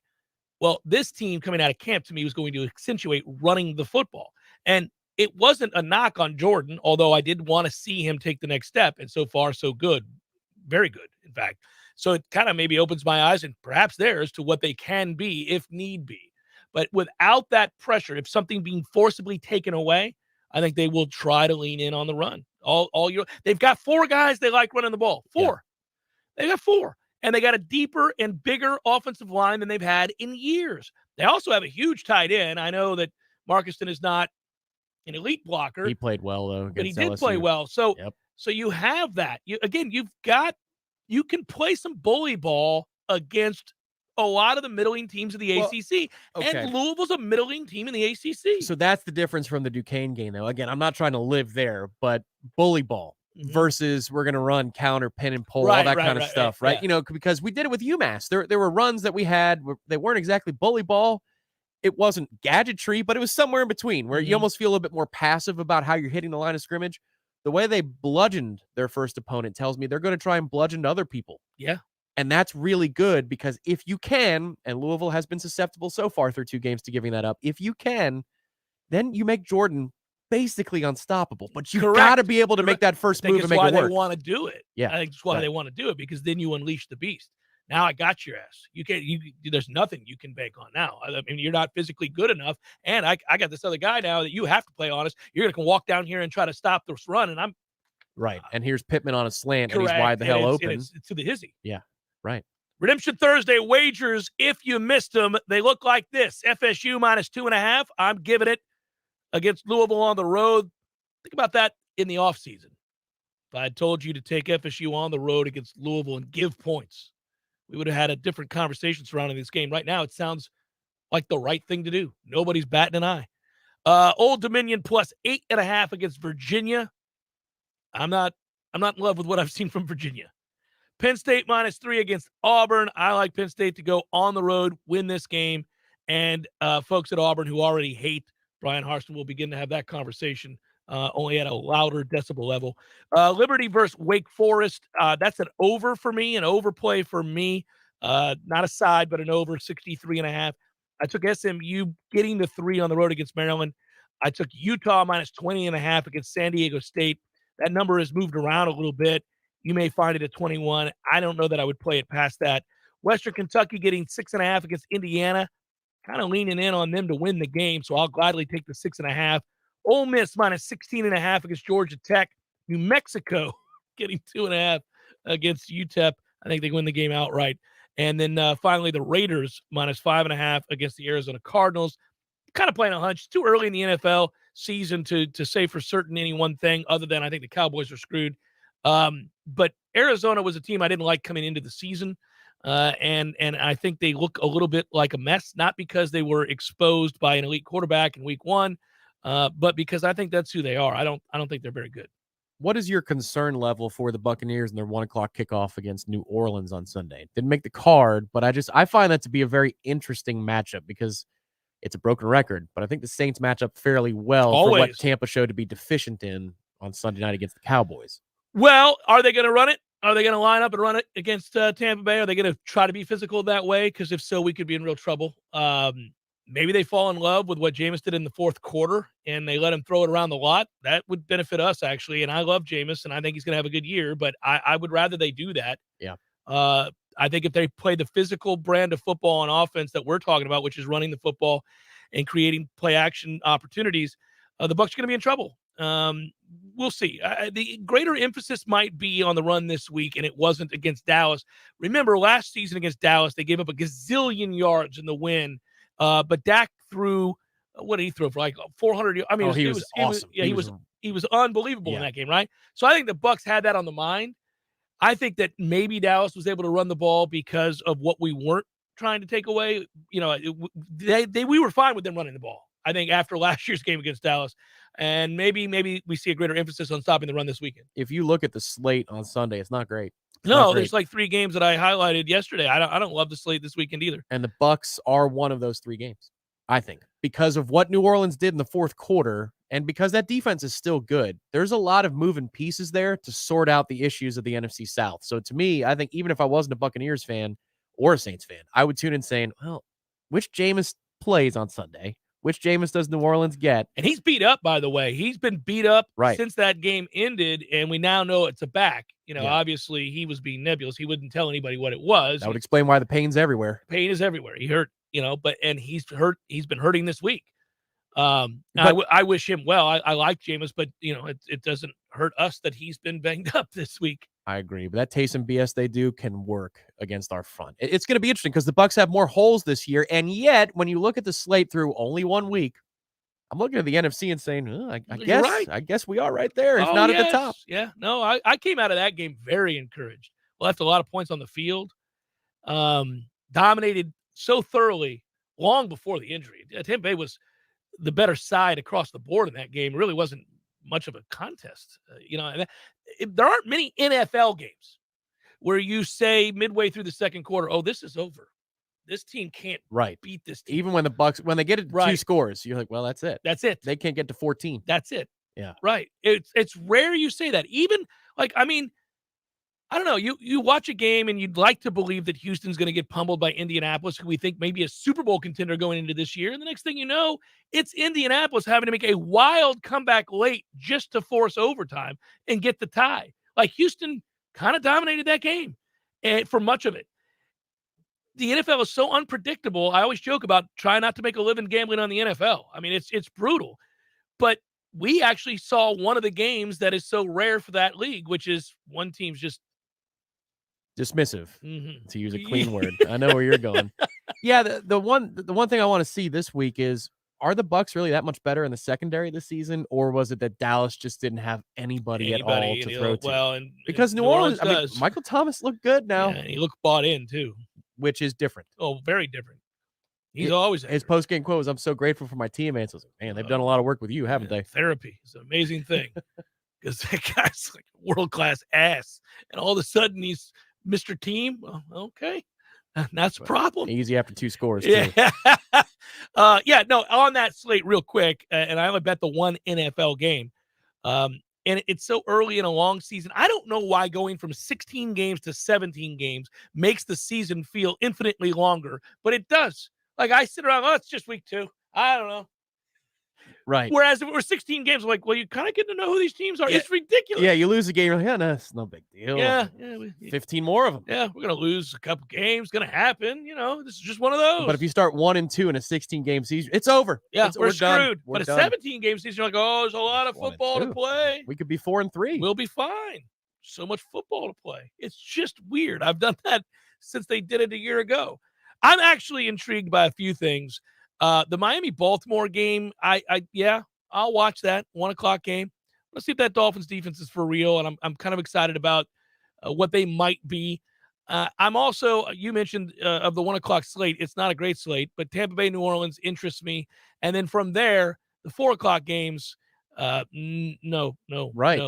That's a red zone 4:00 to hope that there's some cool stuff that happens. Well, I am betting on the Raiders, so I suppose at 4:25, I'll tune in to the game at Allegiant Stadium there and hope that the Raiders cover the 5.5. The NFL was hoping that would be a more compelling game, is what they were hoping. But the game tonight is great. I just don't like that it's Thursday night football game. I'd rather have this be a Sunday night game or a Monday night game, or at the very least just a regular Sunday game. But it's tonight. I'll be watching, of course, and if you want to watch, you'll be watching on Amazon Prime.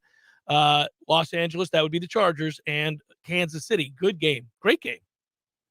I think in theory, we think that should be a very high scoring affair, although watch this be 24-21 late in the fourth quarter. And we're like, okay, well, that's why I don't mess with the NFL. One guy I'm watching closely just to see if he's finally going to live up to the promise of the draft is Edwards-Helaire. He was a big part of the game plan last week. He was. They could have had a lot of big parts of the game plan against Arizona, and you wouldn't know the difference.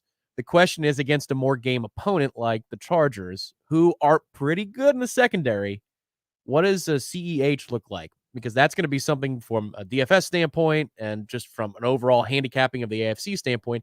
How does Kansas City overcome the absence of Tyreek Hill? It might actually start in the backfield for them. Well, and they might do it by being a little bit more balanced across the board with their weaponry. Yes, you're right to bring up, Clyde Edwards-Helaire, but obviously they got Juju Smith-Schuster, very good player, Scantling, good player, Mecole Hardman. They got a lot of guys, and then you have, of course, arguably the best tight end in the league, and Travis Kelce. Oh, he's got to be. I mean, well, Kittle is more versatile, right? But he does get hurt a lot. But changing the scoreboard and always being open in the red zone is a really hard thing to do when everybody's keying on you. And that's the thing that's underrated about Kelce the last few years. Not, I want to turn this into Chiefs radio, but Tyreek Hill can't beat you over the top in the red zone or on 2nd and goal from the 9. No. So you're not worried about that. And yet Kelce scoring all these touchdowns. And yet he's always open. How? Well, he's really good. I mean, he's a huge guy that can really run. That's a wonderful combination. That's everybody knew that Gronk was going to get the ball in the red zone for ever. Never stopped it. And that's Kelce is not Gronk, but he is a really good tight end. I would prefer Kittle if I were starting a team, and because he is a more complete tight end as a blocker, he is evil, like downright mean. Watching Kittle block is oddly just like football porn. Like watching that guy is mean. He hurts people. Here come the bots. I love watching him do that, but he gets hurt all the damn time. I'm tired of that too. Well, that's what separates Gronkowski's career from Kelce's to this point. Kelce could produce more in terms of catches, yards, and touchdowns, and he very well may. I don't know where he is in those leaderboards, but Gronk is a blocker. Well, he made the choice. And when he put his hands on you. I mean, he routinely made the choice. And he would laugh at you. Yeah, he's such a doofus. It's the worst feeling in the world. It has to be a guy that's seemingly that stupid being able to laugh while he plays the game and just breaks you. And there's nothing you can do. You're like, okay, this man is a gorilla. I can't do anything with him. That's the worst feeling in the world. When a guy is big and strong and works out and does all those things, but also has that grown man strength that like your grandfather when you were a kid, you're like, why is he so strong? He's old. Yeah. Well, that Gronk's that way. And even if he's not as bright as a laureate, he's smart enough to know how to use his strength too. Oh, dude. Yeah, you're not across from a Mensa there, but he is going to make that play. Jeff Cameron Show, 93.3 Real Talk Radio, Warchant TV.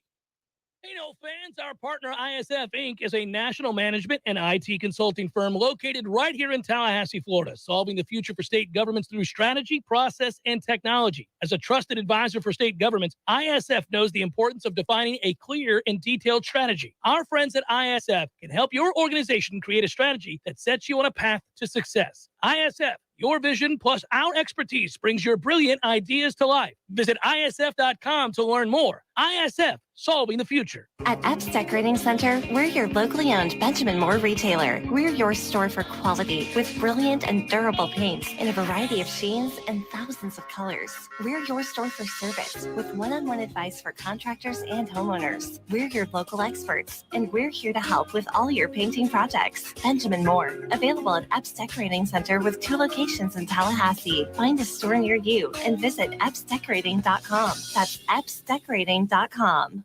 Hey, this is Greg Tish. Here's something you might know about me. I don't drink coffee. I have never had a cup of coffee in my life. Well, that is until now. So why change now? Well, it's because my dear friend at Grassroots Coffee reached out to me after hearing me say that and insisted that I give his product a try. I've been making a huge mistake. The world of coffee is fascinating. I always thought coffee is coffee, you know? No, it's not. I have tried their coffee and it is fantastic. Now, I've got a fascination with learning more about the best coffee in our area. Grassroots Coffee is locally roasted, locally owned, and locally loved. You can find whole bean Grassroots Coffee on the local aisle at Publix, also in Whole Foods. But the best way to get this black gold is to order it online. They literally grind the fresh roasted beans to your preferred level, bag it, write the date on it by hand so you know the exact day your coffee was roasted. It doesn't get any more fresh than that. Order yours now. Just go to grassrootscoffee.com and choose the coffee you want and how you want it. And join me. Let's step up our coffee game together and also support a great local business. Sellers Tile does it better for business owners, contractors, designers, and homeowners. Better design ideas, better quality tile, carpet, and hardwood flooring, better mosaics, ceramic, and vinyl solutions. And Sellers makes it easier with their amazing showroom and first-class professionals. Maybe it's time to get Sellers working for you on Capitol Circle Northeast, just north of Mahan Drive, or online at sellerstile.com for better style, quality, and design. Go with Sellers in Tallahassee. Call 656-8453. Hey guys, it's Greg Tish. I know it's still warm outside, but Hearth and Patio wants to remind you that the cooler temperatures are coming. They will be here shortly. Now is the time to get those fireplaces inspected, get those fireplaces upgraded, or get a new fireplace for inside or for out. Or how about a wonderful fire pit to have out in your backyard where you can enjoy the cooler temperatures when they finally do get here. And yes, they will get here. Call my friends at Hearth and Patio today, 850-727-4282. That's 850-727-4282. Have them come out, inspect your fireplace, tell you about the upgrades, tell you about all the amazing ways that Hearth and Patio can make you feel comfortable when the cooler temperatures finally get here. That number again, Hearth and Patio, 850-727-4282. That's 850-727-4282 or online at hearthpatiotallahassee.com. Hearth and Patio, they keep the home fires burning.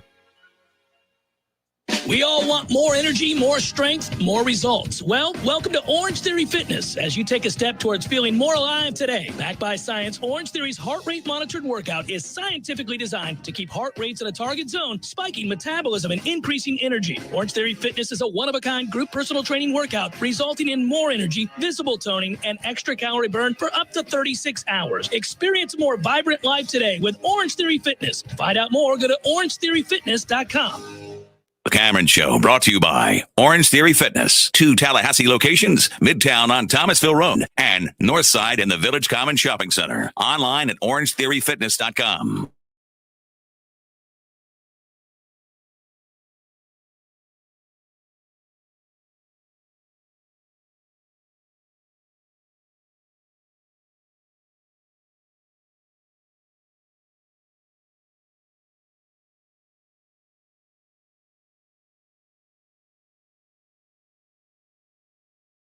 Make sure that it works in case there is a fire. So if you hear that, Do not be alarmed. I am dedicated to the show, but not so dedicated as to sit idly by while a fire alarm was going off in the hopes to finish a segment. No. I wouldn't hold you to that. However, you did conduct a fire alarm interview with Steve Adazio, and you didn't know if that was a test or not. No, I was locked in. Me and Steve were talking about wine and food and what it takes to be a BC man, all that stuff. We were having a good time. What's Steve doing now? Oh, yeah, he's an assistant. That's right. He is? Yeah. Isn't that right? Nick Saban staff? Where? I'm going to look it up. Pull up Steve Adazio. Hey, by the way, I saw where Malik Cunningham has been sacked 5 times already this year. If you get your hands on him, he goes down. Well, I know, but still 5. By the way, Florida State has 5 sacks in our first 2 games. Just if you're wondering. Also, if you're what, yeah. Adazio's an assistant at A&M. Yes, he is. He just lost to Appy State. Well, he didn't cause the problem. I mean, he's done fine. His coaching was fine. It's Jimbo's play calling and the like. It's all those problems. Well, if it was Steve, they would have run more than 38 plays. Certainly. It's your fault. Adazio. Hey, by the way, another couple of numbers for you here. And you can see where maybe I'm going if you guys are aware of what happens on Thursdays. I would just point to a couple of things here.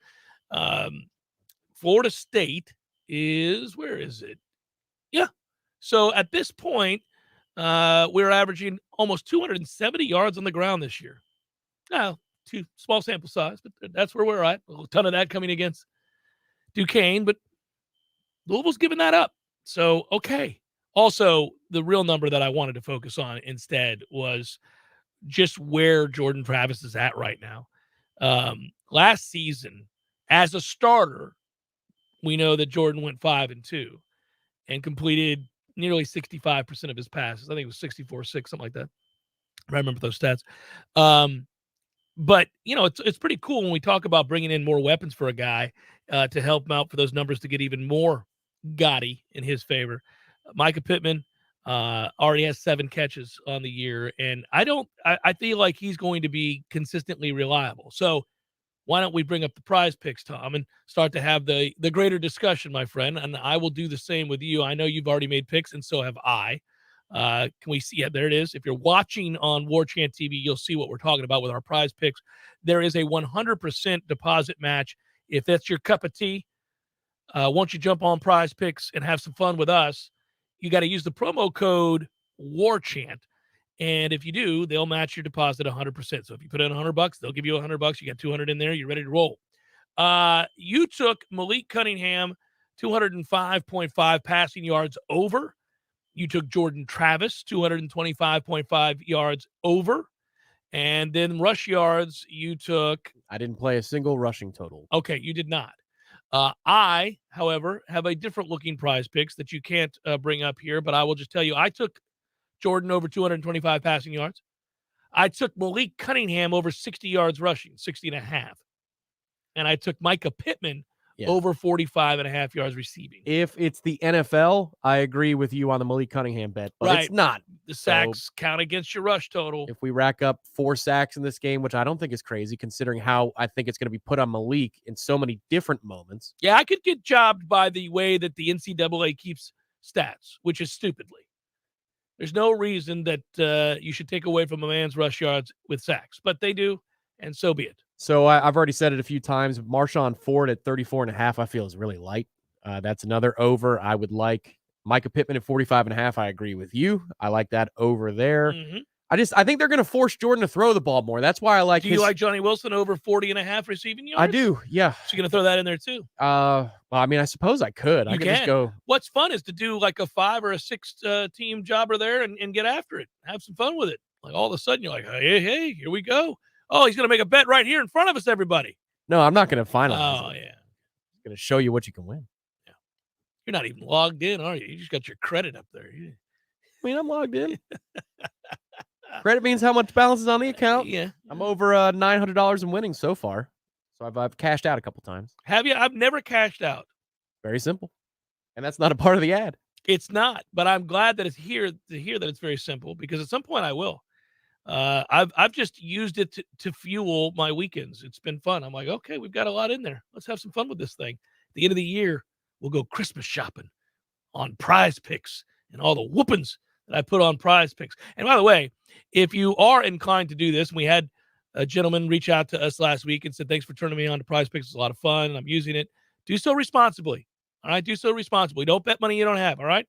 Be smart about those things, okay? Now, that said, if you do it, have fun, man. Go to the board and look around. There's a lot.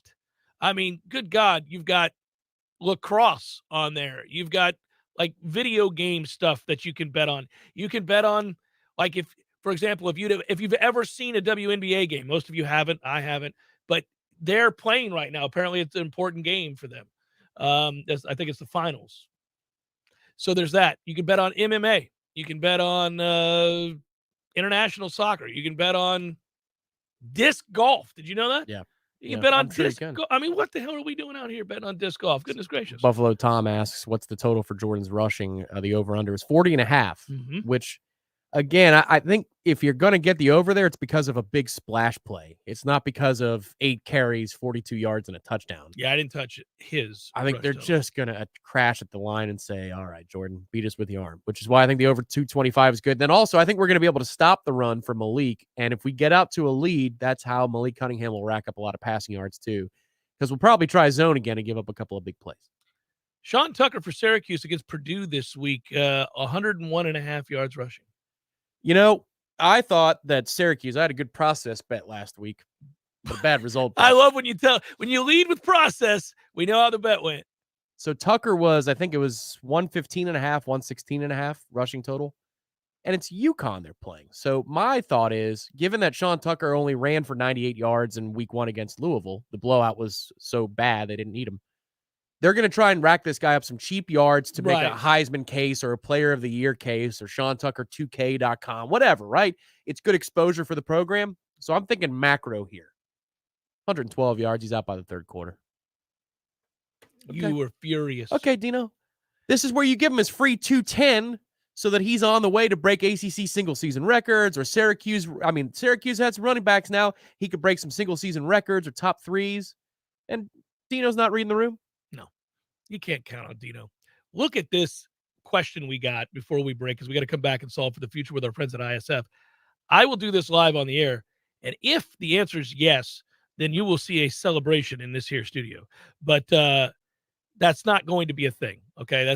It's not going to happen for us as much as I'd like it to. But I'm going to check right now with my phone. Here's my phone. Isn't that a sweet Bucks case, everybody? Isn't that great? Look at that. Great radio, Jeff. All right. He wants to know, Jeff and Tom, I got an email from Hard Rock Sportsbook offering a $20 bet on tonight's game. Is that app back up and running again? No. The answer has to be no. I would have known about it. I still have the app on my phone. It's just it's a little thing. I look at it. I longingly look at it all the time. Here you go. I've clicked on it now. Here we go. We got it up. And I'm going to try to place a bet. And what's happening here? Oh, that's gonna make me put in my password. Come on, man. No. I can spoiler alert here. Here we go. I logged in. I'm logged in now. Yeah, nothing. You can't make a bet. No. Indiana, Tennessee, Virginia, Arizona, New Jersey, and Iowa. Those are the places that you can bet with the Hard Rock Sportsbook. It infuriates me. Which makes Prize Picks all the better. You got to run to Prize Picks. Thanks for the help, Preston. Jeff Cameron Show, 93.3 Real Talk Radio, Warchant TV. Your local news now. Pharmacies and healthcare centers across the country are offering the latest COVID booster shot, along with this year's flu vaccine. It is the coming flu season that is worrying public health experts, in part because other parts of the world are offering a sneak peek of what to expect. It was Australia's worst flu season in 5 years and came earlier than any other flu season. The report comes as both COVID and flu caseloads loom this fall for hospitals and healthcare providers. Health experts say getting vaccinated could help prevent a fall and winter strain on the nation's medical system. Amtrak announced it would cancel all long-distance trains starting today. The announcement comes as a pair of major rail unions prepare to go on strike. Although the negotiations do not include Amtrak or its employees, Amtrak runs most of its trains along the Northeast on tracks operated by the freight rail industry. A potential strike could have a major impact on the supply chain. This is Rachel Lene with your Real Talk 93.3 local news update, brought to you by Macklemore Systems, Tallahassee's go-to Mac store. Check them out online at MacklemoreSystems.com. This is meteorologist Paul Trombley with your Real Talk 93.3 weather update. Highs level off around 88 this afternoon under mainly clear skies. Northeast winds 8 to 15 miles per hour. Lows dip down to about 69 tonight. Mainly clear skies and quiet. Chance for isolated thunderstorms tomorrow. High of 88, partly cloudy skies. Upper 80s Saturday and Sunday with thunderstorms possible both days. This report is brought to you by the Lawn Johns. For all your landscaping and lawn care needs, visit thelawnjohns.com. Right now, 87. Lawson & Lawson Electrical Services has been Tallahassee's preferred residential electrician for over 30 years. Hi, this is Rowdy Lawson, and we've earned our reputation because we care about our customers, about quality, and about providing great service. We stand by every job we do and consider it a privilege to work on a family project like a new house, a custom addition, or a green renovation. For all your residential or service projects, call the good guys, Lawson & Lawson Electrical Services, 562-4111. There's fun to be had every night at the Corner Pocket. Take home prizes on Trivia Tuesdays and Beer Bingo Thursdays. And kickstart your weekend with Martini Fridays. Plus happy hour runs every weekday and game day specials every time the Noles take the field. Watch all the best games at the Corner Pocket's Vegas Wall, featuring 560 inches of flat screen TV heaven. Oh, really? The best food, the best drinks, and the best place to watch all the games. Tallahassee loves the Corner Pocket. Here's what you missed on the Greg Tish Show.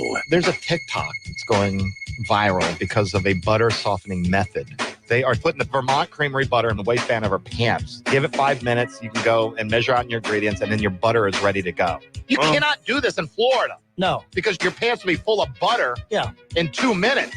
Somebody try it. Post on TikTok. Unless it says juicy across the back. The Greg Tish Show, Monday through Friday, 6 to 9 a.m., only on Real Talk 93.3. The Jeffkin Show, brought to you by Orange Theory Fitness. 2 Tallahassee locations, Midtown on Thomasville Road and Northside in the Village Common Shopping Center. Online at orangetheoryfitness.com.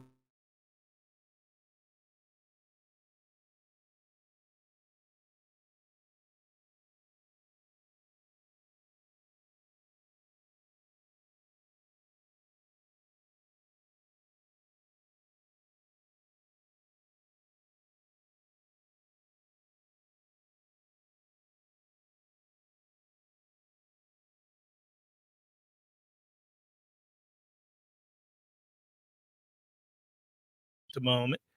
And I like the way we've been doing this as of late, positing a question for you, and then we get the answers back and all that good stuff. I appreciate that. It's always good radio right there. Clear your throat right on the air. It's a Corey special. But what I will do is I'll celebrate our partnership with ISF by asking you, what is Florida State's record the week of the Clemson game? You're in the chat right now, right? What is Florida State's record the week of the Clemson game? That's 6 games into the season. So quick math, everybody. What will the win and loss total be? It's got to add up to 6, though.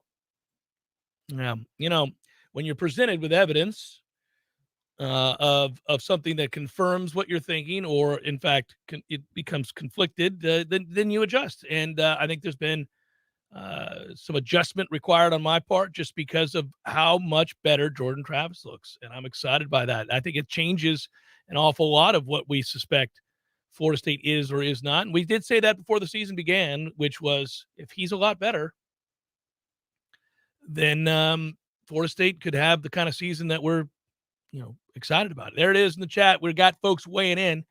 Okay. A lot of 5-1s, predominantly 5-1. See some 6-0s in there. I don't see anybody so far with a 2-loss record or worse. Now, 3 would be terrible from this point, but 2. Well, I think we know, again, when you start the way that Florida State did by getting that win over LSU, then we were always going to have a pretty good record if you could win that game. We were excited about that. So I don't figure most people are going to be predicting a loss to, say, Boston College. No. It's a matter of the reason we asked the question that we did is that there are 3 losable games starting with tomorrow night's game. Now, I picked us to win tomorrow night. You have 2. We both feel good about it. This is a kind of taking care of business sort of game. If they do take care of business, play to their ability, they're going to win, and then they'll beat Boston College, and all of a sudden 4-0. And no, I did not think they would be 4-0. Did not suspect that 4-0 was likely at all. I put a small percentage chance that could happen. But I love being wrong about the Noles being better than I think they are. So that's a good thing. Win this game, and they're going to be 4-0 in my opinion. I don't think Boston College can come down here and win. They can't block, and that's a problem against most teams, but it's a real problem against Florida State's defensive front. So that will be a long day for Jerkovich. But Wake is capable of coming in here and win. In fact, as of right now, Wake would be favored. But you also have the NC State game on the road after that. So coming up with this record is kind of hard. I knew that if I got a bunch of 5-1s, then we were basically watching a group of people who overwhelmingly think Florida State's going to win tomorrow night. Let me ask you this. If they lose tomorrow night, what's the record, in your opinion? The chat will write that. Oh, there you go. Ryan says in the chat, 3-3 if they lose tomorrow. Could be. But I want to know, if they lose to Louisville, where's your head at? Yeah, man. I'll be very concerned. You got to write the story for me to give the answer, though. Do we lose 13-10? Oh, my. Or do we lose 38-34? If you lose 38-34, then you're going to lose to Wake Forest, and you're going to lose to NC State. If you lose 13-10, okay. That's funny, because if you lose 13-10, I'd say you only scored 10 points on that sorry-ass defense. I'm going to bet that there are some weird circumstances happening if you only score 10, and I won't be thrown off my positivity that much. If you give up 38 here and once again get taken to school by Satterfield, then I believe we're in trouble defensively, because I'm already worried about it, and I believe Wake Forest will light us up with Hartman, and I believe NC State on the road will beat us, and at that point you're in for a battle to get bowl eligible. All of a sudden, your whole season changes. I mean, this game, I keep talking about it. I'm nervous as hell about this game. Now, how you win or lose matters, and it tells the story, and we know that. And I would be stunned if this game was 13-10. I just arbitrarily threw out a number that would be a shocking turn of events, but it would tell me something about this team. And so will 38-34. It'll tell a different story about this team. And so, if we lose this game, I'm looking at 3-3. It's funny. There's a lot of 4-2s now. Oh, well, that's because I guess people are answering my follow-up question. Yeah. I still think you can beat Wake if you lose tomorrow, and irrespective of the score. Irrespective. You could. You wouldn't be favored, but you could. It's a home game, and you could. And Wake's defense isn't good, so you could win a shootout. But you would go into that game saying the race is to what? 35, 38. Yeah. You would. That ballpark, whatever that is. Yeah, you'd have to win a game 38-35, 41-38, something like that. Well, that's a different question, too, for this group, is how mentally strong are they to play a game like that? Haven't had to. Wake is very comfortable playing a game into the 40s or the 50s. They play all, yeah. They do it all the time. Yeah, they do. Oh, you scored 52? Here's 55. Yeah. Sorry about that. No, it's that's something. A different kind of mentality. And Mike's teams in Memphis had that. But does this team, if they get into a situation like that? Well, I go back to this I know there's a contingent of people that I've talked to that are diehard, part of my Nole brethrens, right? They're people whose opinion I respect, and they're realists and all that. There's a small handful of those people that agree with us that Florida State's going to win the game. But they kind of think it won't be close. I had a buddy of mine who's very reasonable. He's not one of these guys, Noles by 50. He doesn't ever do that. He's like, Jeff, I just don't see it. I think Florida State's going to beat Louisville's ass. He's like, he was prattling on the other day, but he thinks they're going to win by like 21. That would be now. That's not shocking, buddy. Wouldn't that just be the? But we've talked about it a bunch over the years. Who is more likely to blow the other out? I think this one it's FSU by a mile. This time it is. There's no doubt. We do. We posit those questions all the time. The question being, who's more likely to blow the other team out? Even if you don't think that's going to happen, just who do you think is more likely to do it? In this case, I would agree with you. Florida State is more likely to blow Louisville out than Louisville is Florida State. That's nice to say out loud. We haven't been able to say that in a long time. I don't remember the last time I picked Florida State to blow somebody out that mattered. I picked us to blow Duquesne out. And we did. North Carolina, Yeah, you did. Frauds. But that wasn't a blowout. They quit in the fourth quarter, though, like it was. Well, it was weird. They had the ball, and they were just taking their sweet time because they wanted to go home. Like, back to their apartments. It was strange. He's a strange dude. They are a reflection of him. He's a weird guy. He's also on his way out. on earth? I mean, it's this isn't going to. In case people were wondering. Yeah, well, I mean, that is what he meant. Telling you, man, he's out there staring at the moon. You look at him, I'm like, oh, buddy. He's the guy having another popsicle because why not? Get you a third popsicle, coach. That's the third fudge round. What are we doing out here? That's my man. That's him right now. By the way, unbelievable. Look, thank you guys for participating in solving the future with us here on the Jeff Cameron Show. Our partners at ISF have been a welcome addition, and they can be for you too. Obviously, a lot of state governments face challenges, technological challenges, those kinds of things. You've got visions, you've got ideas, but you need a means by which to get them done. You want a clear direction. Well, ISF works with you. It's a collaborative effort. It's what we do on the show with you guys as well, weighing in on the chat. They work closely with you. They're not just offering up their services and saying, this is what you ought to do. They find out what you're good at. What is your expertise? They marry it with theirs, and they give you a recommendation and a path forward to see your dream come true. It's a collaborative approach that works and has worked for agencies across the country. Again, if you're sitting there now and you're thinking, yep, there are so many things we could streamline, so many systems we may not need anymore or can't support anymore, ISF will come in, help you get that clear picture you're looking for, and make the processes work. Jeff Cameron Show 93.3, Real Talk Radio, Warchant TV. Let me tell you what T-Spark stands for. It stands for strength, commitment, teamwork, and heart.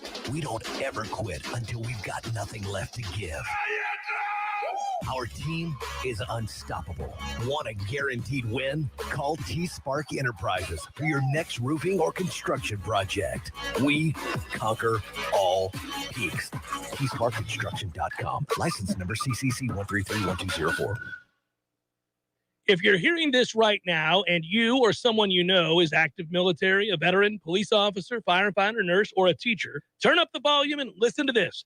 My friend Shannon with Legendary Home Loans has a hometown hero loan program designed to make a difference to those who make a difference. When it's time to buy a new home, he will waive all lender fees for all hometown heroes. That's a $1,600 value right out of the gate. Also, if you decide to use their preferred title company for their closing, you'll be saving another $600. That's $2,200 in discounts right off the top. That's like 20 tanks of gas in your car. And today, more than ever, it's important to save as much money as you can, wherever you can. So if you or someone you know is active military, veteran, police officer, firefighter, nurse, or a school teacher and looking to buy a new home, choose Shannon Young, Legendary Home Loans, and ask about their Hometown Heroes program. Call 844-FSU-LOAN or just visit FSUHomeLoans.com. That's FSUHomeLoans.com. Equal housing lender. NMLS number 2270146. Football at El Jalisco, football at El Jalisco, what a combination. It's a great big celebration. It's football at El Jalisco. I can dig it. Who's playing? Oh, man, everybody, the ACC, the SEC, all the C's, and even the pros, the Bucks, the Steelers, the Giants, the Cowboys. Wow, far out. You bet, man. When the game is on, it's on at El Jalisco with incredible specials on everything from frosty cervezas to salty margaritas. Does Margarita know? Dios mío, not again. The best place to watch the game is El Jalisco. College, pros, Monday night, Thursday night, you name it, El Jalisco is football headquarters. And with 5 Tallahassee area locations, there's probably an El Jalisco right around the corner right now. There's fun to be had every night at the Corner Pocket. Take home prizes on Trivia Tuesdays and Beer Bingo Thursdays. And kickstart your weekend with Martini Fridays. Plus, happy hour runs every weekday and game day specials every time the Noles take the field. Watch all the best games at the Corner Pocket's Vegas Wall, featuring 560 inches of flat screen TV heaven. Oh, really? The best food, the best drinks, and the best place to watch all the games. Tallahassee loves the Corner Pocket. The Jeff Cameron Show is a production of the Warchant.com Multimedia Network. Check out Warchant.com today for the latest news inside Florida State athletics. That's Warchant.com. Now, back to Jeff on Real Talk 93.3.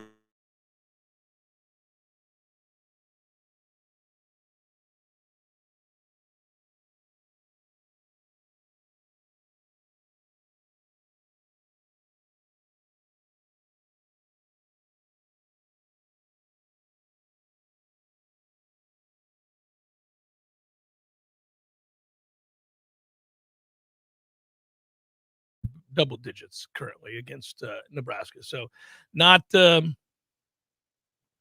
to be a close game, I wouldn't think. Although, you never know. Interim coach, they rally around, all that good stuff. I didn't know that either, Preston. Noles got to celebrate last week with App State. Good for him, man. Good for him. Ryan writes, if we give up 38 points to Louisville and it's all passing yards from Cunningham, I don't think we beat Wake or NC State. Yes, correct. Yeah, how these games play out, it matters. The way you look in these games. Do I have time for probables, my friend? Oh, I got a good 4 minutes. Well, not only do I have time for probables, I should say some nice words about our major sponsor, our big-time sponsor, and that would be Zaxby's. Loving some Zaxby's. By the way, tomorrow, going to pick up some Zaxby's. That's right. Large amounts. Large amounts. Large amounts of Zaxby's. The most. Lots of chicken. The very biggest. Some fries. The biggest fries, the crinkliest. Perhaps some coleslaw. Oh, if there's time. Pre-game, post-game, no game at all. Any time is the right time for Zaxby's platters. Just as long as you're hungry, feed your team with your choice of traditional or buffalo fingers. Boneless or traditional wings, too. If you're having trouble deciding, get the best of both worlds with the sampler platter. And don't forget that world-famous sauce. Satisfy your chicken craving with Zaxby's platters. Order online or in the app. Your Tallahassee Zaxby's, a proud Golden Chief booster for 17 years. Go Noles. And with that, we segue over to our friends at Tallulah. Delta 8 floating in the salt, baby. It's time for, how you say, with the pitching, probables? Are you steady out here getting your ass kicked by the Cubs on the regular, or what are we doing? Got swept. Getting swept, that's what we're doing. 7-1 White Sox lead Cleveland. Lance Lynn started the game. Hunter Gaddis started for the Guardians. Tampa Bay Blue Jays, Tampa Bay and the Blue Jays about to start, I should say. Shane McClanahan, Kevin Gausman. Phillies, Marlins, Noah Syndergaard, Pablo Lopez. A's, Astros, James Caparillion, Lance McCullers. Pirates, Mets. Pirates just told the Reds, here's what time it is. A little sweepity-doo. And now you got the Buccos coming in. Come Feeling on, good man. about themselves. I'll give it right back. I just need like $7,000, brother. Friend to friend. Come on, I need you. JT Brubaker, you should paste him. And if you don't, the Mets really are in trouble. Carlos Carrasco will start. This is a mismatch. I may bet this game in mere minutes. Royals, Twins, Daniel Lynch and Dylan Bundy. We got the Reds and the Cardinals. Chase Anderson, Miles Mikolas. Yes. I like the flair. Padres D-backs, Sean Manaea and Dre Jameson. And that is a look at those that showers out of the bump.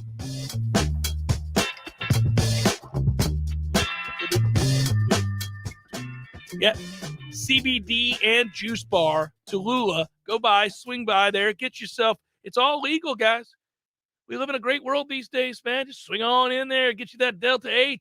Woo! And chill. That's just for the Delta 8 and the chill. You're excited about the chill. You got to get the woo out of your system. A whole lot of chill floating in the salt. Delta 8 salt float. Can you handle it? Can you think about nothing? I'm very good at that. Can you think about nothing? You know me. Hard, long road trips, I don't say a damn thing for hours. Yeah, you do a good job of reading the room. There's a time to not talk and time to engage. Getting a little sleepy over here. You know, it's that kind of thing. But I have not done this yet. I will float this weekend, though. I'm gonna make it an effort to float in the salt tub with no sound. Some people need sound. They can't handle all that silence. I can handle the silence. I'm like you. Good work out of you. Good work, Director Matthew. Be well, everybody. Have a great night. Enjoy the football. We'll talk to you tomorrow on a Libations Friday and game day. I can feel it all the way down in my plums.